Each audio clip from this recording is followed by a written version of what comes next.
And now we're on to our third game with Saxony. This is going to be Saxony Militant, so we're at priority 2A. And before we get started with the game, just a few points to explain how the game is going to start in terms of strategy. So we start with workers on a tundra, and tundra is where we can produce to get oil for upgrades. And we also start on a mountain where we can get metal to get deployments. But notice that produce and trade are on neither of those two. So there's a few different ways to look at this. Number one, upgrade doesn't get us any coins, and at the start it costs 3 oil to upgrade. Again, no coins. I'm probably only going to go with one upgrade for the entire game, and that's most likely to increase move from 2 to 3, and then to choose to decrease either deployment from 3 down to 2 or enlist from 3 down to 2, but I'm probably just going to do one upgrade. And then if we look at build, it costs 4 wood in order to build, and you only get 1 coin. You can bring the build down to 3 wood, but I'm probably only going to go just for one upgrade, and then I might not go for any building structures. We'll see how that works. So the first strategy is not to really focus too much on upgrades. We'll just get the one at some point in the game, probably in the middle of the game. So we will produce to get 1 metal and 1 oil. Then I will trade to get 2 metal, and then I will move and get a mech. So I'm pretty sure that's what we're going to do for the first few rounds. Going to find out who we are playing against. Okay, Rusviet and Nordic. Neighbor Lakes is our structure bonus. Balanced workforce, same number of workers and recruits. Population advantage. Population advantage is a bit more, I guess easier is what I'll say. Not necessarily easy always, but it's easier. Balanced workforce, we might be able to work that in, especially considering that enlistments are paired with trade. And if I can get enlistments from 3 down to 2 with an upgrade, that's possible. That one's going to be a little bit more difficult to work in, but we'll see. Okay, so produce. Next, we're going to trade for 2 metal. Now we're going to move.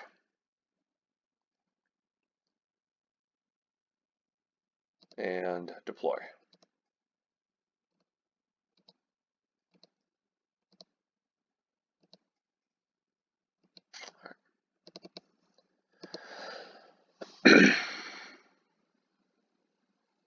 I think Riverwalk.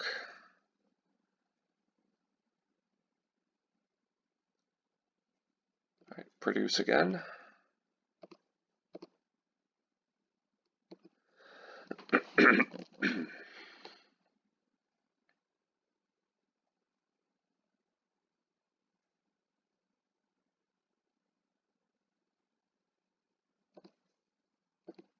Okay. Trade for 2 metal.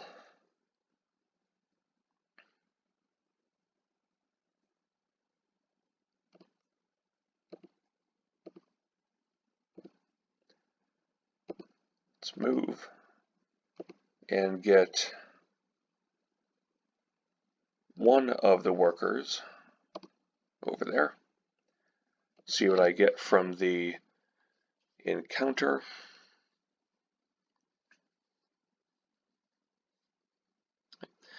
I think an interesting option is one really interesting option is to pay 2 popularity to enlist a recruit.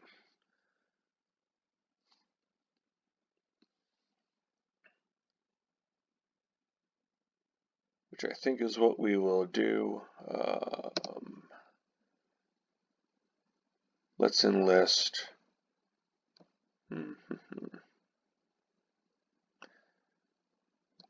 Let's enlist power.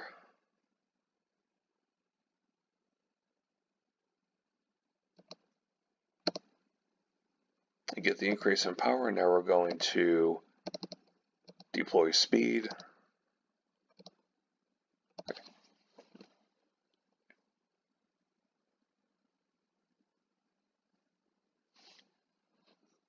Okay. Now let's get to food, or to oil rather, and we're going to do that upgrade.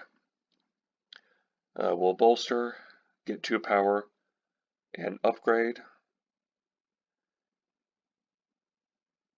And we're going to do this. Okay.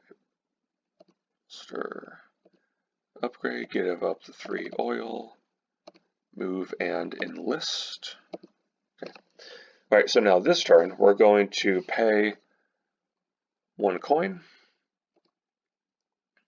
for 2 food, and enlist, giving up the 2 coins that we just got.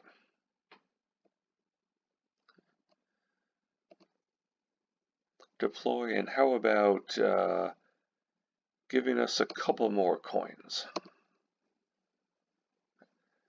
So 3 2s, a 3, a 4, and a 5. All right.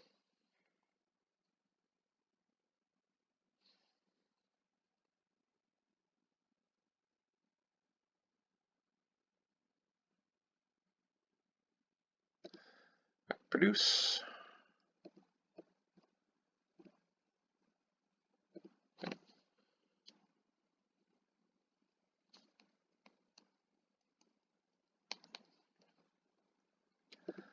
Again, we're going to trade for 2 food. Enlist. Let's enlist cards and popularity.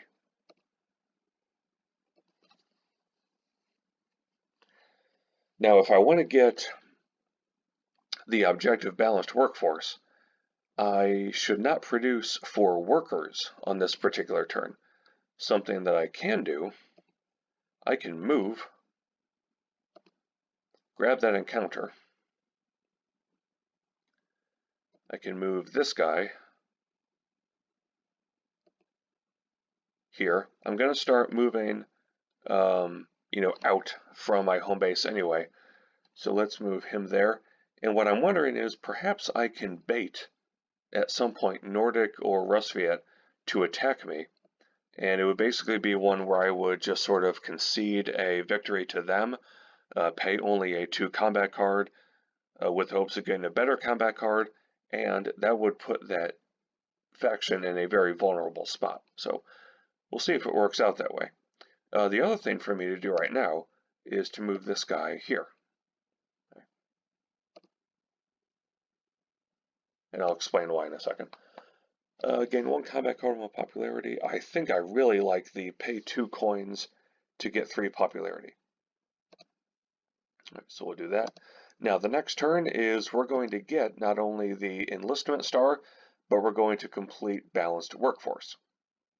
Same number of recruits as workers.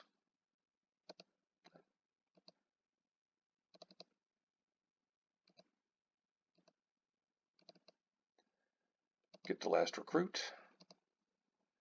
So there's a star for enlistment and a star for completing that objective. Okay, so just on that turn alone, just that round getting 2 stars. All right, so now the other objective, controlling at least 3 village territories. Okay. All right. So now we are going to produce.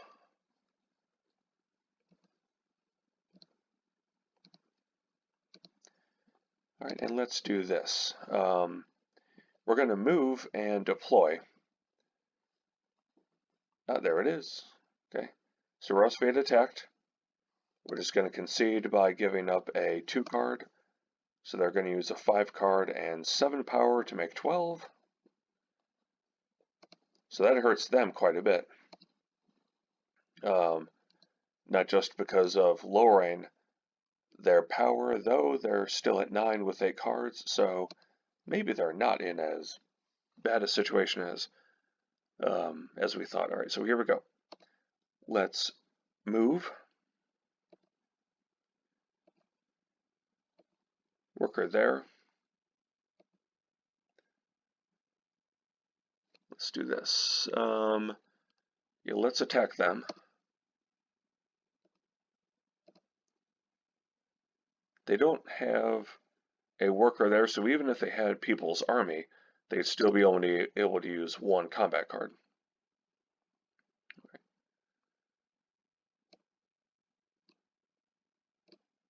Okay. A 5, a 2, and giving up 5 power. They use a 4 card and 7 power. Okay. Now, let's use Disarm. I feel like I need to put a mech there because my next turn, you could probably guess what I'm going to do. I'm going to produce to give me 6 workers here and the worker star.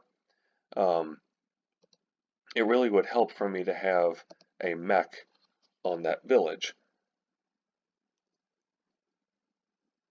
so that I could start transporting workers. Now for population advantage, I'm going to want to leave at least 1 worker behind while I spread. So let's do this. 2 metal. Okay, now I have 8 workers total, 6 here, 2 there. Something that is interesting, I might be able to just outright end the game. You know what, I really can. Because this next turn, I could move to satisfy the population advantage, and when I move, that's also paired with deploy to give me my final mech. If we take a look at the score as it stands right now, I'm already in the lead, so spreading is only going to even further increase my lead. Okay. So here we go. Leave a worker.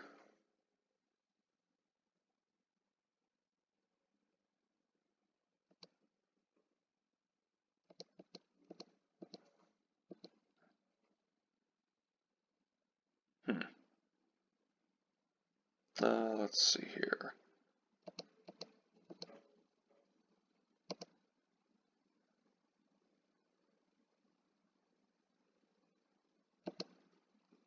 Okay, not spreading as much as I would have thought, but still going to be able to get population advantage and the mech star. Okay. All right, there we go. 1 popularity gets us into tier 2. Get our final mech and population advantage. There we go. 6 stars with that last encounter that we got, giving us the 1 popularity, getting us into tier 2 with the 7 popularity. So that's a win in 13 rounds. With the help of being able to attack Rusviet with him only being able to use 1 combat card, that helped quite a bit. All right. So I was the only one in tier 2. I had the most stars, most territories.